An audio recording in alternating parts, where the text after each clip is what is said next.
बिस्मिल्लाहिर्रहमानिर्रहीम। अस्सलाम वालेकुम। मैं हूं अली असगर और आप देख रहे हैं मेरा यूट्यूब चैनल। क्या मुफ्ती मुनीब रहमान साहब इलेक्शन लड़ेंगे और हाफिज साद रिजवी की अहले सुन्नत की अजीम शख्सियत से मुलाकात? इस वीडियो में हम इसी के मुतालिक बात करेंगे। नाज़रीन कराम, पिछले 2-3 दिनों से सोशल मीडिया पर यह बात हो रही थी कि मुफ्ती मुनीब रहमान साहब को भी तहरीक लब्बैक पाकिस्तान के टिकट पर इलेक्शन लड़ना चाहिए। तो नाज़रीन कराम, मामला ये है कि मुफ्ती मुनीब रहमान साहब अहले सुन्नत के मुफ्ती आज़म हैं।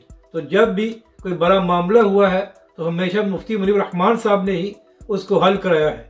तो यही वजह है कि मुफ्ती मुनीब रहमान साहब खुद इंतखाबी सियासत से दूर रहते हैं।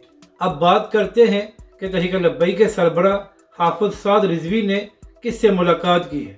तो नाज़रीन कराम, कल तहरीक लब्बैक के सरबराह हाफिज साद रिजवी ने पीर सैयद हसीदुल शाह साहब से मुलाकात की है। और नाज़रीन कराम, शाह साहब अहले सुन्नत की अजीम और बुजुर्ग हस्ती हैं और तमाम उनका बड़ा एहतराम करते हैं। नाज़रीन कराम, अहम बात यह है कि पीर सैयद हसीदुल शाह साहब ने हाफिज साद रिजवी से कहा कि जो मेरा क्राइटेरिया है, आप और तहरीक लब्बैक पाकिस्तान उस पर पूरा उतरते हैं, तो लिहाजा मैं आपकी हमायत करता हूँ।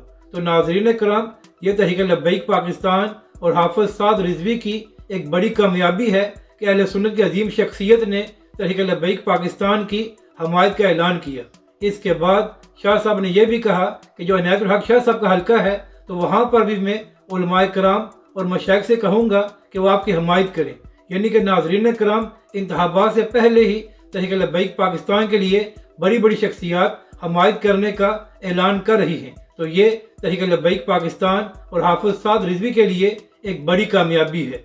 अपनी राय का ज़रूर इज़हार करें कि आपको ये वीडियो कैसी लगी और हमारे इस चैनल को भी सब्सक्राइब करें।